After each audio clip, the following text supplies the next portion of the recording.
Magandang timing to para sa pagbabalik ni Jamie Malonzo and Jeremiah Gray sa Barangay Ginebra. And Justin Brownlee, hindi na daw dominant? At bago nga ang lahat, baka naman po pwedeng makahingi ng isang subscription para sa ating channel or pakifollow na rin po kung nagustuhan nyo ang ating mga basketball update. At kung ito na may makakabigat para sa inyo, kahit isang like and share na lamang po. Maraming salamat po.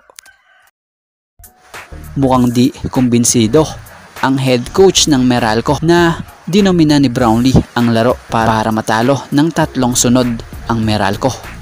So sinabi rito nitong si Coach Luigi na hindi na nga raw dominante si Brownlee, hindi gaya noon. So sa pagkakapanalo ng Ginebra sa Meralco, mas pinupunto ni Coach Luigi na ang dumali raw talaga sa kanila ay yung mga bagong player ng Ginebra na siyang nagbigay ng spark sa team. So tinalo raw sila ng mabilis na lineup ng Ginebra. Bagamat okay din naman raw si Brownlee, pero hindi ito dominante dahil sa tulong raw kasi ng ibang player, at advantage raw ng Ginebra ay yung small lineup nila. Kabilang rin sa nakatulong raw sa Ginebra ay itong bilis ng mga talented player like RJ Abarientos and Stephen Holt. So kung titingnan natin, sa bagay iba-iba ang opinion yan Maaaring hindi dominant si Brownlee sa paningin ng iba, pero sa opinion ng iba, dominant pa rin naman si JB, lalo pat sa edad na 36-year-old ni Brownlee. As a veteran, he averaged stats versus Meralco in quarterfinal series: 30.33 points per game, 7.33 rebounds per game, and 5.33 assists per game sa loob ng 3 game. Ano sa inyo rito? Kung kayo ang tatanungin, ano opinion nyo ngayon? Dominante pa rin ba ang import na si Justin Brownlee? Or hindi na tulad ng sinasabi ng Meralco head coach?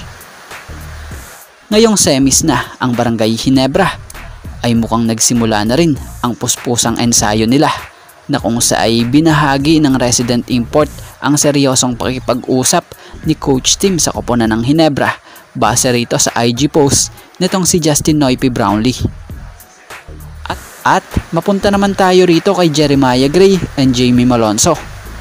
Speaking of Jeremiah Gray and Jamie Malonzo, matagal-tagal na rin din nasisilayan ang dalawang Ginebra player na ito. Malaking kawalan talaga ito sa Ginebra ang dalawang ito, kundi lang nagka-injury. Baka mas malakas at medyo malaki pa yung lineup nila ngayon. Pero mukhang malapit na matapos ang pag-aantay ng mga manonood or fans at pag-aantay ng kampo ng Ginebra dahil sa nalalapit na pagbabalik nila Jeremiah and Jamie, na kung sa ayon sa nabasa nating update nitong si Basketball Zone via PBA Trades update na credit po, Jamie Malonzo and Jeremiah Gray may return at same time for Ginebra in November. So kung magkataon nga, eto gandang lineup ng Ginebra neto, dahil ito yung wing na kailangan ng Ginebra na kulang ngayon sa kanila.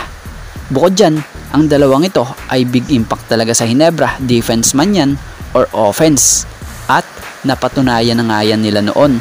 Kaya naman, kaunting pag-aantay na lang or soon, masasaksihan nyo na nga po ulit ang dalawang player na to sa PBA para sa team ng Barangay Ginebra San Miguel.